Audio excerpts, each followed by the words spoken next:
అయితే ఎప్పుడైనా cinema shooting అయిపోయి ఒక 5-6 మంత్స్ గ్యాప్ వచ్చిన సందర్భాలు ఉన్నాయా? అంటే ఒక సినిమాకి ఈ గ్యాప్ లో ఏమీ చేయకుండా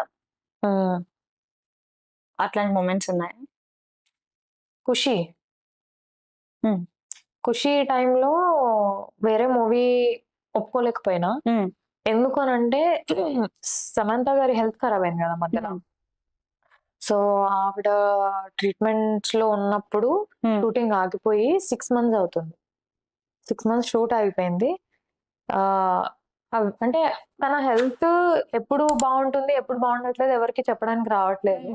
మేబీ నెక్స్ట్ మంత్ నుంచి వచ్చేస్తారేమో అని వీళ్ళు మనకి నెక్స్ట్ మంత్ డేట్స్ అడుగుతున్నారు. నెక్స్ట్ మంత్ ఆ టైం వచ్చేసరికి లేదు పోస్ట్పోన్ అయింది అంటున్నారు. సో మనకి వేరే మూవీ ఒప్పుకున్నా కూడా మనం ఈ మంత్ లో ఖాళీ ఉన్నామని చెప్పుకోవడానికి లేకుండే నాకు. సో అప్పుడు ఏమైపోతుండే అంటే ఆ మూవీ ఒప్పుకొని ఈ మూవీ డేట్స్ కన్ఫర్మ్ అయిపోయి 2 క్లాష్ అవుతాయి అని చెప్పి ఏం ఒప్పుకోకుండా 6 నెలలు ఇట్లనే ఉన్నాను. అట్లా గ్యాప్స్ వస్తాయి. అప్పుడు ఎందుకు అనవసరంగా ఈ మూవీ ఒప్పుకున్నాను అనిపించిందా? లేదు లేదు అట్లేమనుకోలేదు. అంటే దాని వల్ల నువ్వు 2-3 సినిమాలు మిస్ అయ్యావు అంటే అట్లా మేజర్ ఎఫెక్ట్ కదా కెరియర్ కి. అంటే ఇది ఆల్రెడీ సగం షూట్ అయిపోయింది. బాధపడడానికి కూడా ఏం లేదు. ఇట్స్ నైస్ ప్రాజెక్ట్, పెద్ద ప్రాజెక్ట్.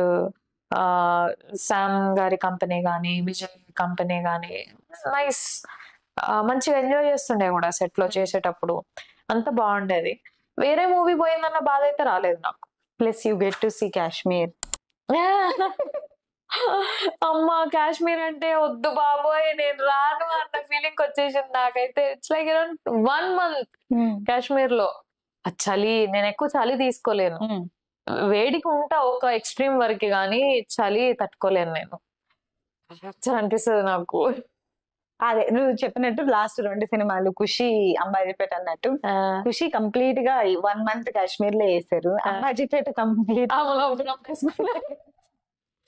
అవును. దానికి కొంచెం క్లాషెస్ వచ్చినాయి. క్లాష్ అంటే క్లాష్ వచ్చినా కూడా వాళ్ళు అడ్జస్ట్ చేసుకున్నారు.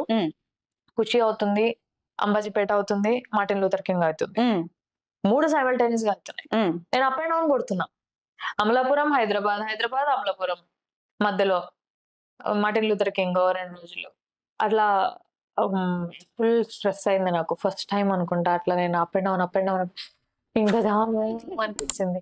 ఒకసారి అయితే ఈ అటు ఇటు ఫ్లైట్స్ లో తిరిగి కూడా ఇంకా చాలు నేను తిరగలేను, నాకు ఫ్లైట్లు వద్దు, బస్సులు వద్దు, ఏమొద్దు, నేను ఇంట్లో కూర్చుంటే ఒక 2 రోజులు నాకు గ్యాప్ ఇవ్వండి అన్నట్టు అయిపోయింది.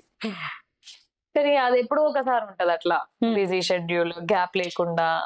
అది కూడా మంచిగా అనిపిస్తుంది కదా, అటు తిరుగుతాం ఇటు తిరుగుతాం అనిపిస్తుంది. హోమ్ సిక్ వస్తుంది అబ్బా, ఎవరికైనా వస్తుంది. కానీ ఓకే. ప్లస్ ప్రదీప్ ని కూడా నువ్వు బాగా మిస్ అయినా